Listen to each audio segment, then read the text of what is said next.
할렐루야. 우리가 부활의 증인이 되라, 이 제목으로 다 하나님 말씀을 증거할 텐데, 우리 신앙의 세 단계입니다. 주일날 먼저 하나님의 부름을 받고 와야 돼요. 내가 오니까 안 됩니다. 하나님이 부름을 받고 십자가 앞에 먼저 서야 됩니다.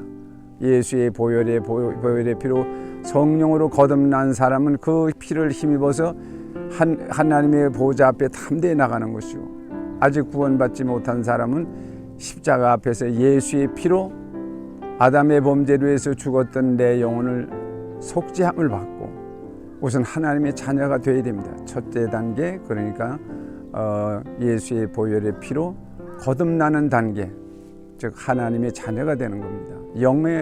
영혼에 관심이 있어야 돼요. 우리나라는 무당 문화 때문에 뭘 잘 먹고 잘 살라고 자꾸 그러는데, 그게 아니라 관계가 중요해요. 하나님이 영이시고 우리가 영이기 때문에 아담의 범죄로 인해서 죽었던 내 영이 예수의 보혈의 피로 구원받는 단계, 그걸 거쳐야 돼요.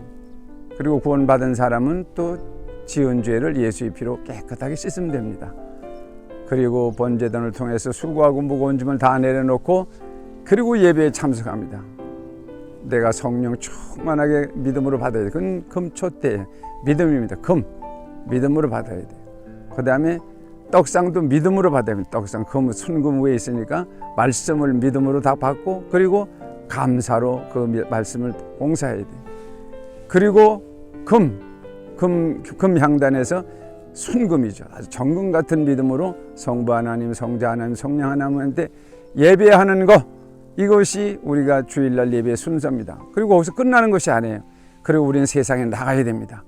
그러면 우리 세마포에 약속했듯이 우리 인격이 변화되고 모습이 변화되고 구름기둥으로 불기둥으로 하나님이 우리를 인도하십니다. 이 세상을 떠나는 것이 아니라 이 세상 속에서 빛과 소금의 구슬을 감당하는 거예요. 예수의 편지로 사는 것이, 그 단계를 지금 말씀하는 겁니다. 부활의 증인이 되라. 골로새 3장 23절로 24절입니다. 무슨 일을 하든지 마음을 다하여 죽게 하듯 하고 사람에게 하듯 하지 말라. 이는 유업의 상을 주께 받을 줄 알미니 너희는 주 그리스도를 섬기느니라. 우리가 세상에 나가서 일할 때 세상뿐만 아니에요. 삶이란 일의 연속입니다. 행복한 일도 있고 행복하지 못한 일도 있지만 사실은 딱 두 가지예요. 하나님의 일과 마귀의 일입니다. 하나님을 떠난 예수의 보혈의 피로 구원받지 않은 그가 무슨 일을 하든 어떤 것을 했든 그는 마귀의 일에 불과한 것입니다. 그래서 예수의 보혈의 피로 구원받은 우리는, 그리고 성령 세례 받은 우리는, 기도로 응답받은 우리는 세상에 나가서 하나님의 일을 하는 거예요. 하나님의 일은 쉽고 가볍습니다. 왜? 성령께서 하시니까.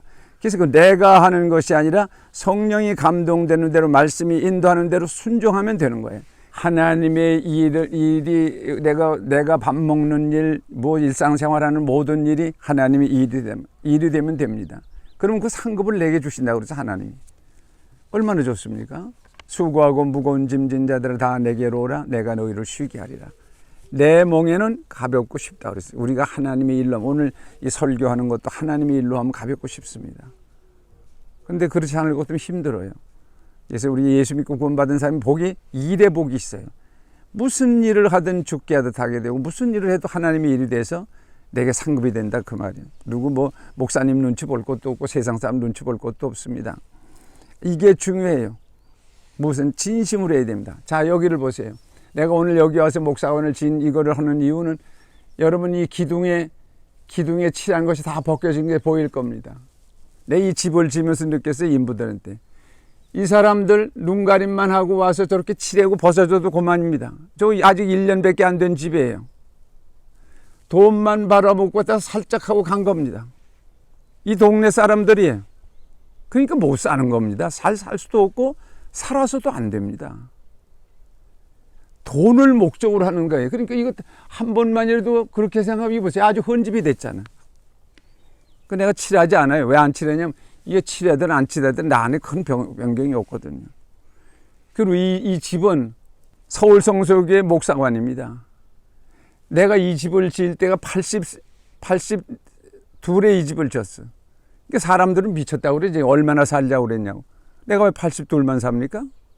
그리고 이 내가 세상을 떠날 것 같으면 우리 교회는 영원합니다. 다른 목사님 올 거 아니에요? 그리고 우리 교회에서 지어준 거 아닙니다, 이거. 교회에서 한 편도 준 거 없어요. 이 땅도 마찬가지, 교회에서 준 거 없어요. 여기 있는 땅 어느 것도 마찬가지예요. 다 하나님이 우리에게 주셔서 내가 서울 성소교회에다 해준 겁니다. 나를 통해서 하나님께서. 내가 한 것이 아니라 나를 통해서 하나님이 해주신 거예요. 이 집은 정부에서 시골에 내려와서 사는 사람들을 위해서 집을 지을 수 있도록 대출해 주는 법이 있어요. 이게 20년 상환입니다. 20년 상환에 연 19%야. 거의 공짜입니다. 공짜로 사서 이게 아무것도 아닌 땅을 우리가 개발하려고 저 6m 도로를 내놨더니 이 땅값이 올라가잖아요. 그래서 여기다 집을 졌어요. 국가에서 이거를 1억 5천 이 땅 갖고 지어서 다 융자를 내줬습니다. 그걸 15년 동안 우리가 갚아가면 되는 겁니다. 그러면 다른 사람이 이렇게 생각할 거 아니에요. 82 먹은 사람이 언제 그렇게 하냐. 그러니까 못 사는 겁니다. 왜 82만 삽니까? 그리고 내가 여기서 집 짓는 것이 여기서 끝납니까? 영원히 남아요. 여기 지금 꽃들도 많이 심어놓고 여기 나무들을 많이 심었습니다. 나는 세월을 이거 70대 와서 이걸 했어요. 다른 사람들은 쉰다고 그럴 때, 놀러 간다고 그럴 때, 은퇴했을 때. 그렇지만 나는 하나님의 명을 받고 기쁘게 와서 나무를 심고 이렇게 나무 지금 풀은 다 이게 씨 뿌리고 해서 하는 겁니다. 요 사과나무는 아마 한 30년 돼야 알프스 사과나무 이런 거 따먹을 수 있을런지 몰라요. 그 심으면 그날이 오잖아요. 내가 없더라도 말이에요. 하나님의 일이에요. 내 일이 아니다 그 말이에요. 잔디도 마찬가지요. 다 알고. 그리고 이 카메라 내 앞에 서 있는 여기는요. 무덤이 있었어요. 무덤이. 이 산입니다. 여기서부터 저 아래 내리까지 아주 이쁜 산이 있었어요. 여기를 한 우리 제친문 중에서는요. 이분이 나라에 큰 공헌을 했어요. 공부를 많이 하시고 한 200년 전에 그래서 국가로부터 왕으로부터 여기 62만 평을 하사받았어요. 하사받아가지고 한데 이 묘토가 너무 좋은 겁니다. 그야말로 풍수지리를 보면 좌청룡 우백화가 잘 된 겁니다. 그런데 이 무덤이 여기 있을 때 내가 여기 내려와 가지고 최이봉 집사 믿음으로 그 아버지가 이걸 사용할 수 있는 권한을 주고 결국은 이 무덤을 다 옮겨갔어요. 요 뒤로 다 옮겨갔습니다. 이게 될 수도 없는 일이거든. 하나님이 하시니까 그랬죠.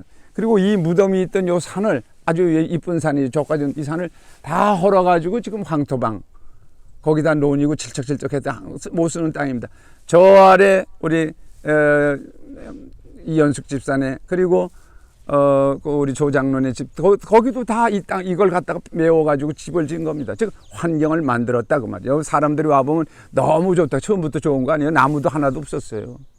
만들면 되는 거예요. 우리가 하나님의 환경을 만들면 됩니다. 내가 70에 와서 이렇게 하고 일을 할 때 사람들은 뭐라도 미쳤다고 그랬잖아요. 여기 6,000평 이거 다 나무 심고 다 이렇게 할 때 미쳤다고 그랬어요. 얼마나 살겠다고. 단 한 명도 내게 협조한 사람 없습니다. 우리 집에서부터 우리 식구들, 우리 교회 식구들도 하지 말라는 거예요. 이제 쉬었다 가라는 거예요. 쉬었다 어딜 갑니까? 일하는 즐거움에 여기 안식이 있어야 돼. 일하는 사이에 기쁨이 있어야 돼. 심어놓으니까 이렇게 잘 되잖아요. 오늘도 우리 성도들이 꽃을 이제 우리 보면 꽃을 얼마나 많이 심었는지 말이거다. 우리 이 사모님이 많이 심었어요. 아주 여러분 심어놓으니까 되는 거 아닙니까? 저기도 다 아주 아주 꽃잔디 꽃만 했습니까? 나무도 다. 그리고 이 숲속에 지금 이 숲속에 살구나무, 복숭아나무 이런 것들을 다 심어놨습니다. 그러니까 내 고향을 생각했던 거예요. 고향의 마을, 한국의 고향의 마을. 지금은 안 보입니다. 그러나 앞으로 한 30년 후에 보면 복숭아꽃, 살구꽃 이런 것이 아주 많이 세울 겁니다. 또 진달래밭도 만들어놨잖아요. 그야말로 한국적인 그런 분위기를 만드는 겁니다. 그때 하나님의 사람들이 와서 살 거 아닙니까? 여러분 일이라는 게 말이에요. 일하는 즐거움이 있어야 돼요. 잘 사는 사람들, 성공한 사람은 일을 즐겨하는 것이고 그리고 심어요. 일을 장사할 때 딱 따먹는 게 아닙니다. 이 사람 절대 잘 살 수가 없습니다. 이렇게 칠해놓고 목사관을 짓는데 이렇게 칠해놓고 오지도 않아요. 이게 잘 살 것 같습니까? 그리고 얼마나 날림으로 졌는지 몰라요. 그래도 아무 관계없어요. 왜냐하면 내가 저 위에 기도하기 위해서 이 집을 지었기 때문에 밤중에 산에 올라가기가 힘드니까 이제 80이 넘었으니까 저기서 기도하면 여기 다 보여요. 저기 6천 몇 평의 기도원이 다 보입니다. 기도하기 위해서 짐지기 때문에 뭐 관계는 없어요. 그렇지만 내가 이렇게 하는 것은 여러분들도 혹시 인생을 이렇게 사는지 몰라요. 왜 못 삽니까? 자기가 일한 것이 미래의 내 것이 되는 거예요. 남의 것이 되는 거 아닙니다. 무슨 일을 하든 죽게 하듯 하고 사람에게 하듯 하지 말라. 이는 상급의 유업을 죽게 받을 줄 너희가 알미라. 골로새서에서 우리가 강조하는 것이 뭐냐면 탐심을 우상숭배입니다.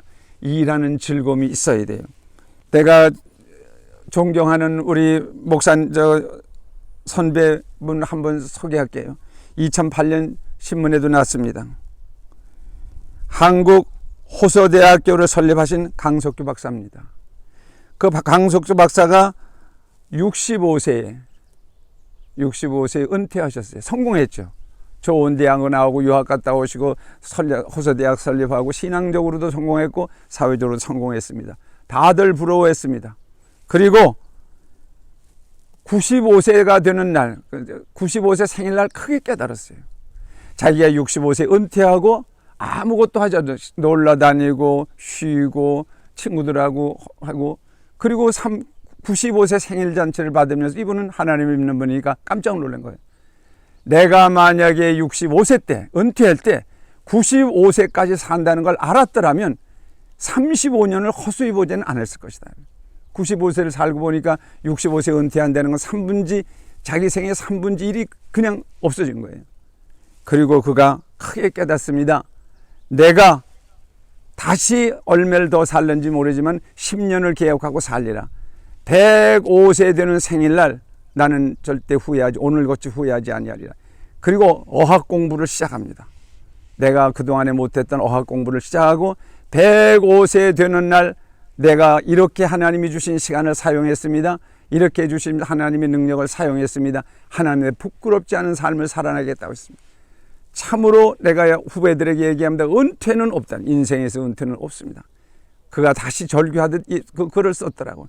내가 만약에 65세 때 은퇴할 때 95년을 산다는 걸 알았더라면 난 인생을 이렇게 허비하지 않았을 것이다. 여러분은 어떻습니까? 하루하루 허비하지 않아요. TV 보고 남이 뭘 할 때 하고 잘 사는 사람 시간을 심습니다. 나는 여기 와서 보람을 느낍니다. 지난 20년 동안 70대 여기 왔을 때 이 동네 사람도 그렇고 우리 교인들도 날 보고 미쳤다고 그랬어요.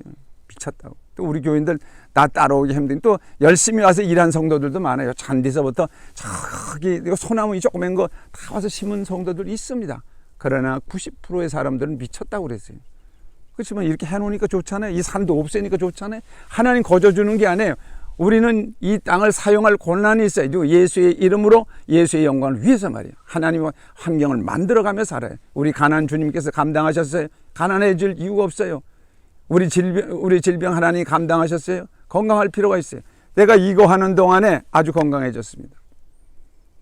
무릎도 아프던 것도 없어지고 모든 것이 다 건강해졌어요. 눈도 얼마나 좋아졌는지 모르겠어요. 지금은 의사의 권위에서 내가 선글라스를 끼고 있지만은 안경 안 씁니다. 그때 당시에는 안경을 돋보기를 써야 됐대요. 그러나 여와서 자연과 더불어 살고 기쁘게 일하고 보람을 느끼니까 언제 그렇게 시간이 갔는지 몰라요. 80대에 들어서 지금 내가 이 집을 또 여기서 유튜브로 만들고 또 저 아래 우리가 새로운 길을 닦고 있습니다. 새로운 집을 짓고 그리고 효성 문화를 장렬해서 일터를 만들고 미국과 연결하고 전 세계 127개 국가의 우리 청년들을 갖다가 여기다 아주 훈련시키고 지금 재작년 메르스 사태 때문에 중단하고 코로나 사 때문에 중단했지만 얼마나 멋있습니까? 잘 해놓으니까 여기 와가지고 사람들이 올 수 있는 얼마나 보람이 있습니까? 그리고 하나님이 날 언제 어디 데려갈는지 모르지만 데려가는 그날까지 최선을 다해서 일할 거고 아주 감사하죠. 그리고 이렇게 방송하는 거 요거 잠깐 하는 게 쉬운 거 아닙니다. 이거 하나 조금 하는데 얼마나 많이 기도해야 되고 밤중에도 기도하고 다른 사람들은 쉽게 되는 줄 알아요. 그러나 그 자체가 기쁩니다. 그러면 승리하기를 주님의 이름으로 축원합니다. 하나님의 환경은 만드는 자의 것입니다. 하나님의 환경은 만드는 자의 것입니다. 부활의 증인이 되기를 주님의 이름으로 축원합니다. 마귀의 장난감으로 살지 않기를 축원합니다. 실패를 심지 않기를 축원합니다. 하나님이 당신에게 주신 시간에 대해서 계산하는 날이 옵니다. 넌 뭘 했냐? 내가 너에게 준 시간을 가지고 넌 뭘 했냐? 반드시 계산받는 날이 있습니다. 아무도 여러분을 가난하게 해줄 사람이 없습니다. 천사들이 거느리고 여러분들 일하기를 바라는 겁니다. 승리하기를 주님의 이름으로 축원합니다.